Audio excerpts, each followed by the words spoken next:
Welcome back to Hive Prometheus. It is a good time to be a Tyranids player right now. We just had a very nice glow up in the data slate. I am going to go over the points that have changed. I'm also going to go over a couple of the new data sheets that have come out with the Raveners and the Hyper Raveners. Additionally, I'm going to go over any of the balanced data slate changes to certain units. There are only a couple changes. And then finally, we're going to go over the new detachment, Subterranean Assault, which seems to champion Trigons, Raveners, and a couple other units that I think are either already pretty widely used and the units that can be used outside of the normal bounds of the units that we use most often. So let's go ahead and throw us over to the points here.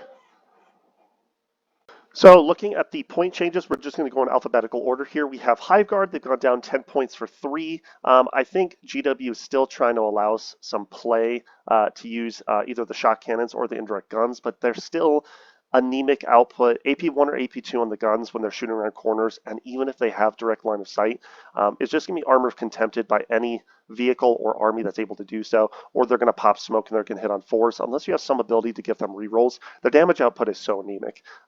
You can run them in the new detachment. I'll touch upon that later. If you want to use some higher toughness stat check, but I really feel like their purpose should be having an ability to have bonus OC on an objective. If they were OC 3 or 4, if they killed something, that might be really interesting. So the squad of 3 might be OC 12 or OC 9 for the squad of 3. Kind of like how Warrior Bioform has bonus OC for Warrior, so a squad of 3 can have OC 9. I really feel like it needs something a little extra. Going down the Hive Tyrant, since we lost the ability to do Will of the Hive Mind every player turn, now it's just once per battle round. It effectively is like we lost 5 free CP in the game. Therefore, we had a little bit of a points reduction in the Hive Tyrant. This is where I think the Hive Tyrant should have been, regardless of Will of the Hive Mind, but getting free CP is pretty good. 195 is awesome. I think now your invasion list is going to be able to put in a few extra chaff pieces or tech pieces outside of your normal gun line. So I love this. I think the Tyrant is going to be able to go much more easily into a few slots with Crusher, Assimilation Swarm, Invasion, some of the places you would have already seen before, but now you have some extra points. Going to the Psychophage, we do have a point increase, and we'll get to that because he has a few changes in the rules, but he think for what he does at 110 is very good. We'll go over that when I go to the data slate for the specific data sheet changes. Screamer Killers came down to 135 for a squad of 1, down from 145. Now their output is better than Moloch's. They don't do mortals. I think that now if you want to try to run 1 or 2 of them as a side grade flex, as a 10-point bonus from Haro specs. They're smaller footprint. They've got a 2+ armor. They are 2 less toughness. They're T9. They've got less wounds, but their melee and synapse can be strength 11, AP2 for 3. They do have 10 attacks. I think you're probably going to see these more often in Synaptic Nexus, probably Subterranean Assault. You might even see them in Assimilation. Maybe instead of having a Haro specs, you might have just one as an attack dog, one that can go off and just being a wrecking ball. Slormord came down 20 points. I really love this. I think he should have been this point value the entire edition. I think he was overcosted from the beginning. Vect has always been very hard to get, even if you have maps that are very defensive, because he's a monster, he can't go through buildings. I think this potentially puts him in a place where he can aid in Crusher Stampede, and you might run double Tyrant. You might be able to run Hive Tyrant and Swarmlord, whereas before I think you just ran Hive Tyrant.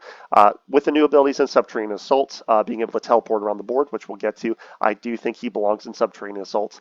He's very good there. Also, Subterranean Assault is pretty CP hungry, so the ability to get 2 CP a turn in your command phase is very useful. And last but not least, because of the same thing, the Flying Hive Tyrant had a Will of the Hive Mind ability to give a subsidation of CP every battle round. He is now down to 170. I also think this is where he should have been the entire edition. So for the same price as a Maleceptor, you now have the ability to subtract attacks from enemies at the beginning of the fight phase within 12. He's still fast. He could rapid ingress, and he flies. I think now he's a really good flex as a leader in Vanguard Onslaught, potentially Crusher Stampede, Assimilation Swarm with a more of a melee skew build. I think he also potentially has some play in Subterranean Assault. So overall, points changes look good. We're going to go over the reason why the Psychophage went up. So we're going to throw ourselves over to the balanced data slate and go over those rule changes. All right, so going over the few changes that we had in the actual data slate. So as I was explaining, will the Hive mind on the Hive Tyrant, the Winged Hive Tyrant has changed, so that now once per battle round, a unit within 12, you can subsidize the stratagem for 1 CP. It is not once per turn. We went over that a little bit. Going down to the Psychophage, first thing that changed, his move characteristic changed from 8 to 12.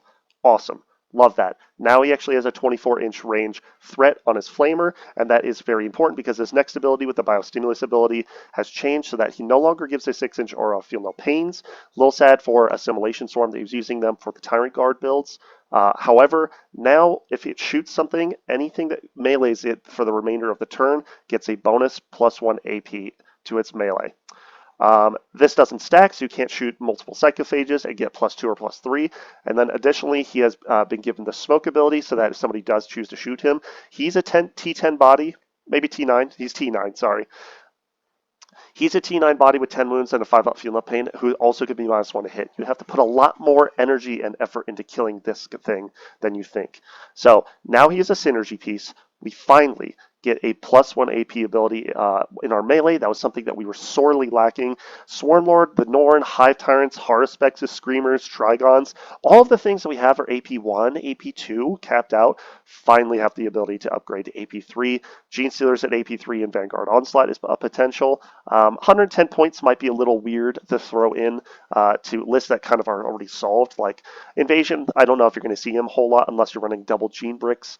You are definitely going to want 1, maybe even 2 in Vanguard Onslaught, just for all the Gene Stealers that are everywhere. In Crusher Stampede, I definitely think I'm going to run a more combined arms list as opposed to 75% shooting, 25% melee. I think I really want to have it 50-50 so that I can have 2 Psychophages, I can have the Trigons are now less points, Screamer Killers are now less points. I think there's a lot more play in the 125 to 150 range for melee monsters. Anything from a Haruspex up to solo old One Eye. So this is great. And then additionally, he no longer has, back to the Psychophage that is, he no longer has random attacks. He has 6 flat attacks hitting on 3s, strength 6, AP2 for 3, meaning if he shoots the thing he charges, he's now strength 6, AP3 for 2, and he still has dev wounds on Psychers. He is so much better.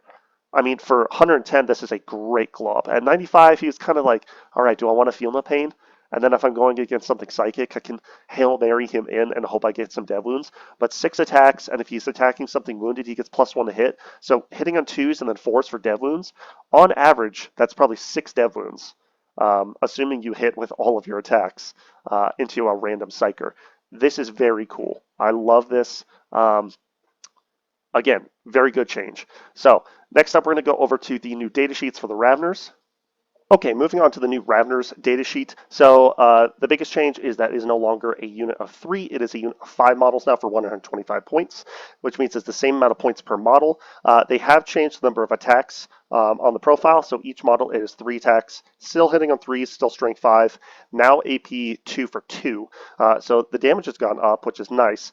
We have a lot of damage 1 and damage 3 in Tyranids in general. Damage 2 is pretty novel, and they still kept their twin linked. I think the normal Raveners are great to have one of as a tech piece to uppy downy, do actions, and then be a good skirmishing unit, specifically into things that maybe Warriors or Gene Stealers don't want to go into because of the twin link to the 2 damage. They are specifically better into higher wound, higher toughness Marines, things like that. They also have potentially the ability to punch up into light vehicles as well.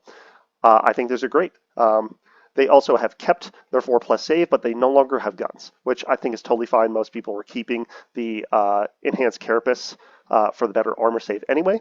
They are still Vanguard Invader, and then they gained the Burrowers keyword, which is specifically good for the new detachment. They also specifically have another data sheet, the Hyper Adapted Raveners. They're coming out in the Kill Team box, so we're going to flip over to those now as well.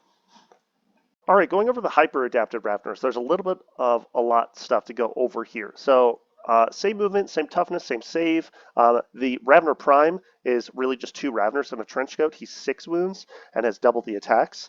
And the cost of these is still 5 models for 165. So base, you're getting the cost of 7 Raveners for 150 points.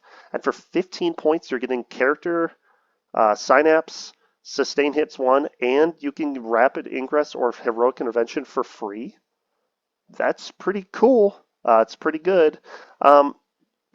These might be overcosted maybe like 5 points. I'm still a little iffy on being able to join a unit of normal Raveners, so you can have a block of 10 Raveners, just because it could give up Assassinate really easily. It's also 290 points. But there's a lot of goodies here. So the thing, and the bonus here, another thing included in that 15-point premium above just normal Raveners, is the Prime Claws and the Ravener Heavy Claws have anti-vehicle and anti-monster 5+ and kept the twin linked. So if you're stacking sustained or crits lethals on 6s or 5s, any sorts of rerolls, these guys can pump out like 30 to 40 damage into high toughness stuff. They're very efficient. Now for 290, are you going to be able to trade up above those point values?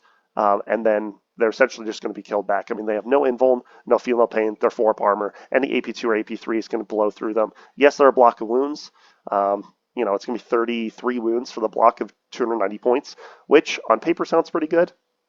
I'm just still a little iffy on them. I've only used them once, but I think for what they are Vanguard Invader, the Burrowers, character synapse means that you can put enhancements on them. I'm going to go into some of the possibilities of the enhancements that they can take depending on the detachment they're in, but they're very versatile and they're also damage 2, which is something very cool. They also do have a weapon on one of the Raveners. It's the Venom Bolt. It's D6 plus 3 shots, and it is a flamer. Its assault ignores cover, so they can advance and still shoot it.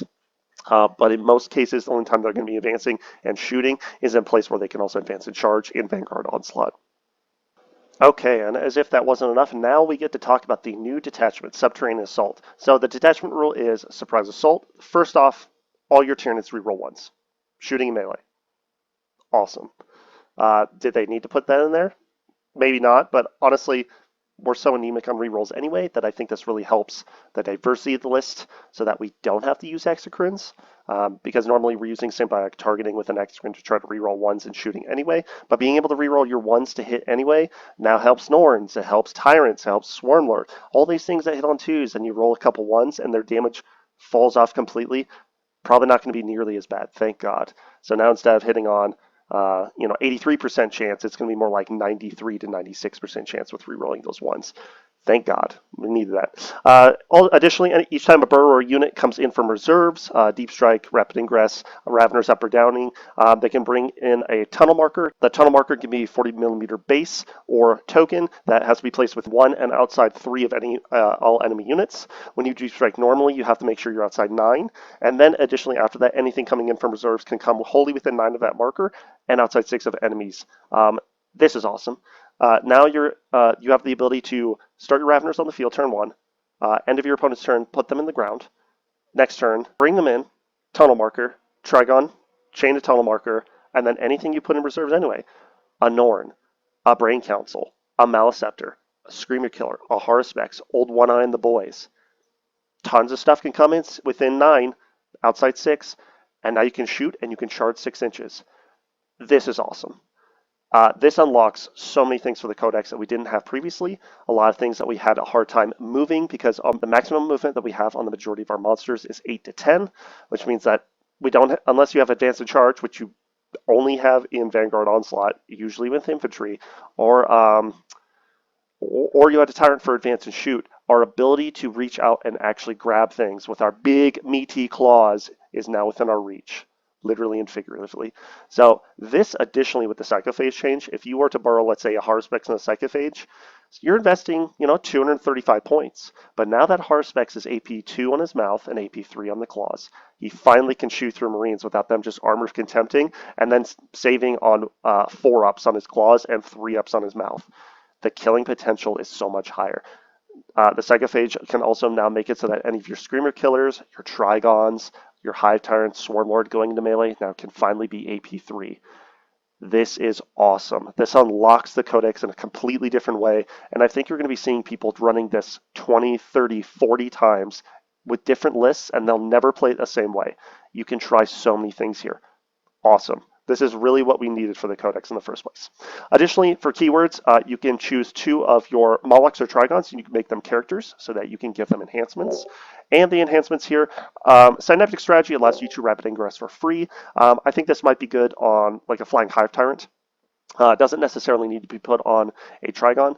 Tremor Senses is the ability to redeploy 3 units before the roll-off.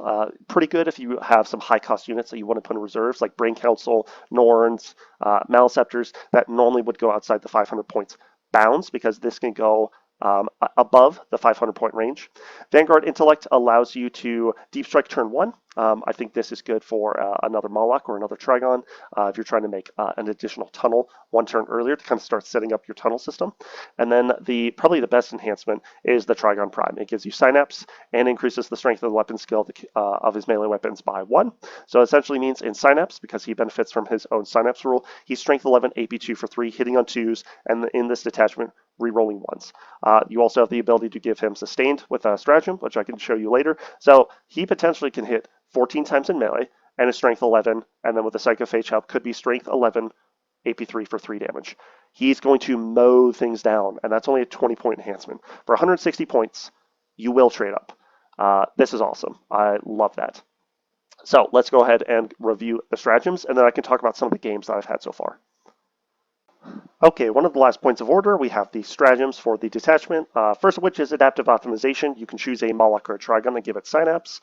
Could be useful if you're just trying to get the bonus +1 strength, or if you're trying to have things that were normally battle shocked be within Synapse range. I don't think... It is in the command phase, so you could potentially use this so that multiple units around the Trigon or the Moloch doesn't have to take battle shock checks. I think that's probably the best usage. I think that's going to be a little bit of a rare occurrence, because I don't know how many times multiple things are going to be left at half strength or less and are not just going to be killed outright. So I think this is a very niche stratagem, but it is adaptable, just like the name says. Second one is replenishing swarms. It is either D3+1 lost wounds to a monster, or it is D3+1 destroyed models with a wound characteristic of 1. So it is a pseudo heal, like we see in Assimilation Swarm and Invasion Fleet, just kind of hybridized. Very cool. I think this means that if you're bringing a Norn, you can make sure a tunnel is within 9, and the Norn can effectively heal D3+1 on his turn, which is similar to what I was sort of doing with my Monster Mash list with Assimilation earlier in the year. Very cool. Now I can do it in a detachment that allows me more mobility. So I'm kind of getting the bonus of Monster Mash with Crusher, but the healing potential of Invasion or Assimilation, and the mobility of this detachment. Super cool. Third detachment is Enfilading Emergence. This is the sustain 1s and ignores cover strat that you give to a Tyranid unit at the end of the movement phase, but it has to have come in from reinforcements that turn. So putting this on Brain Council can make all of your zone throw up sustain 1, ignore cover. Awesome. This could make your Trigon Prime sustain 1 in combat. I think it's up to the user which unit really wants to benefit most from this stratagem. Next up is Tunnel Network. This is the ability to teleport a unit wholly within 9 of a tunnel at the end of your movement phase through one tunnel out to another. This does not have a restriction of the unit being in combat, so something that is in combat that you don't necessarily want to, this does not count as a fallback move. It is just a teleport. You remove it from the battlefield. It does not go into strategic reserves, and then you set it back up on the field, placed wholly within 9 of a different tunnel marker, not the same one, and outside 6 of enemy units. So you could teleport a Maliceptor, engage in combat on one side of the field, through a tunnel, out to the other side of the board. He can shoot and charge again. This is awesome. This is also super cool. I think this detachment's very CP hungry, so I think that's why I suggested you want to have Sworn Lord in this detachment, so you can stack CP on turns 1 and 2, and I think turns 2 and 3 are really kind of your, you know, maybe even a turn later. I think maybe turns 1 and 2, you're stacking CP, and turns 3 and 4 are your go turns. And I think you really want to have like 3, maybe even 4 CP on those go turns for a heal, a teleport. Swarming Assault is also great. The next stratagem, it allows you to target a monster that came in from reinforcements. Any turn's monster. Does not have to be Synapse. And they have a 6-inch aura of all Tyranid units within 6 can reroll charges this turn. That's so cool. 6-inch rerollable charges everywhere, as opposed to choosing one important reroll with a command point stratagem. Definitely want to be using that on a go turn. And then the final one, Retreat Below, allows you, at the end of your opponent's fight phase, you can choose 2 burrower units, probably going to be Molochs or Trigons, because Ravners can uppy downy anyway, and they can go into strategic reserves, or one of any other Tyranid unit. Any other Tyranid unit, you want to teleport your Norn? Go for it. You want to teleport your Maleceptor? Go for it. You want to teleport Swarmlord to the front lines? Go for it. This is so cool. So you've got 4 super cool strats that you kind of want to use every turn. You've got one that's situational, and then you've got one that's ultra situational.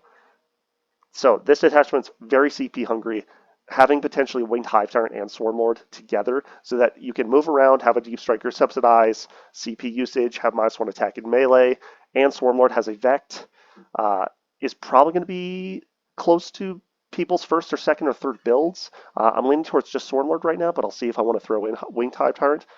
Super, super cool. I'm loving the design of this detachment. So let me go in and talk just a little bit about the first 2 games I've had with Subterranean Assault and my plans for the future, and I'll share a list for probably my 3rd game coming up.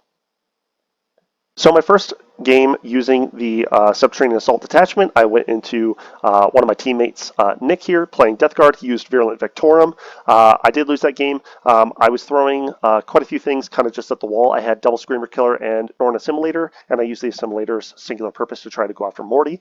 He did not succeed to kill Morty in the first turn that he came out of a tunnel and charged, but in the second turn, when he lived on 7, he was. I think that if he was able to one-tap and then consolidate out of the way, it would have been a little bit better. I might attempt to run the Assimilator in another list for Subterranean Assault once again. I think I just need to not do it on TTS because TTS dice end up screwing me over one way or another. My second game was in real life. I played against one of my old teammates. You guys may know him, Cody Giroux. Very good player with Drukari. It was my first game playing against Drukari, so a little bit of drinking from the fire hose to learn some of the rules there. But I had a much more dynamic game this time. I had a more standardized list. I took out the Assimilator. I had a little bit of a gun line. I had a Hive Tyrant, double Exocrine, a Tyranifex, and then I had a few units of Raveners and a double Trigon. A lot more dynamic game. I also brought Brain Council, and I was able to essentially melt the entire squad of his Harlequin troops. I did end up losing that 70-88, but a lot closer score. So I'm happier with the performance there. So I think I'm slowly titrating down to the units and the abilities that make this detachment great. I'm going to throw in Swarmlord this time, and I'm going to throw up a list here, and I'm just going to review that list and kind of my justification for doing so. So here I'm starting off a Swarmlord. I've talked about him a little bit in the video and my justification for why. He's got a Vect. He potentially can get AP3. I don't have a Psychophage on this list, but that is one of the iterations I'm going to try after this. He gets you bonus CP. The Trigon, I went with the Trigon Prime, gives him Synapse, makes him a melee beat stick. I think he's really cool. And then Neurotyrant with the 6 Zoanthropes for the Brain Council. Them teleporting around, they have super efficient shooting that can shoot up using the sustained and lethals into high toughness targets. I additionally have the Tyranifex that can, at range, try to keep enemy opponents on us who have tanks. I've got a Neurolictor and a normal Lictor. Neurolictor is just there because he's 7 wounds, a 4-up invuln, and he's tougher. He also potentially can give +1 to wound, assuming the Neurotyrant is still in the field when I shadow. And then anything that's also battle shocked, I'll get +1 to wound with a Neurotyrant. So anything that's -1 to wound, as long as the Neurolictor is within 12 and the Neurotyrant shooting it, you can negate that because of +1, -1. I have a squad of 5 Gene Stealers because I find that anything that screens the board ends up taking away too much of your early threat or early presence in turns 1, 2, or 3. You really need something that's a skirmish unit that can push out threatened units and potentially clear any screens. They're going to innately reroll 1s anywhere, not just on objectives. So I think 20 attack sitting on 2s, rolling 1s. And then if you give them a Neuroloid to be strength 5, they're pretty great. Biovore is still here to keep you a backfield objective. He can still score you a couple objectives. Still area denial, behind the lines, engagement in fronts, and then also seeding units for show of force. Just having more units in the no man's land than your opponent can be very useful. Norn Emissaries here just to be a primary scorer. He probably takes a side objective, a safe objective, or potentially if you want to push one side on the enemy's expansion objective, you can teleport him through a tunnel with singular purpose so that he can have his 5-up Feel the Pain on their objective. It could be very tough to chew through. I have 2 units of normal Raveners. I'm not really finding the utility in the big beat stick melee Raveners quite yet. I don't think I've figured that out. Maybe I don't think I've mastered that yet. So I just have the 2 units of 5. I've got 2 Maleceptors, and I think now Maliceptors are probably going to be better because they want to be on the front lines anyway. They're tougher. They've got -1 to hit. I think that could stack really well with some of the other buffs like the Vect from Swarmlord. And then I've already mentioned the Terrifics, and that comes out to an even 2,000 points. As you can see from the version iteration, I've gone through several versions of this, some of which I've played, some of which I have not. But I think the next game after this, I want to take the Norn Emissary out, and I want to throw in a Psychophage and Old One-Eye, just having a little extra utility for AP and one extra little action monkey. Even if the Psychophage is not needed in a matchup, most things have a 3-up, 5-up, or a 2-up, 4-up, and the AP2 is going to be capped out. He can be the side objective holder instead of the Norn, and he's still pretty tough now that he has the smoke keyword. Anything that wants to shoot him, it's going to be a little harder to take him down. But that is the plan. I think that this attachment is super friendly to being versatile to units that you want to put on the table, and you can make it work.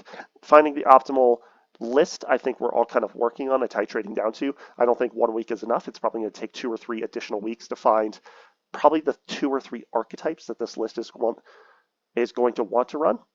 But in the meantime, I feel the exact same way about this detachment that I did about Crusher last year. And I played something like 75 games of Crusher, and I didn't play too many of those games with similar lists. I was changing things here and there. I was adding or subtracting battle line or lictors or different leaders or my ratio of shooting or melee. I think you could play 20, 30, 40 different games of this with different lists and have wildly different results. I think it's the Wild West. We don't know what the meta is going to be. Knights look like they're up and coming, so maybe having those character Raveners with that 5-up anti-vehicle twin linked is going to be really good because you're going to be able to kill those big knights. I think it's a great time for experimentation. So I hope I gave some enlightening advice. I hope I went linearly through the new things and changes, and I hope you learned something here today. So thanks for coming by, and I'll see you next time on Hive Prometheus.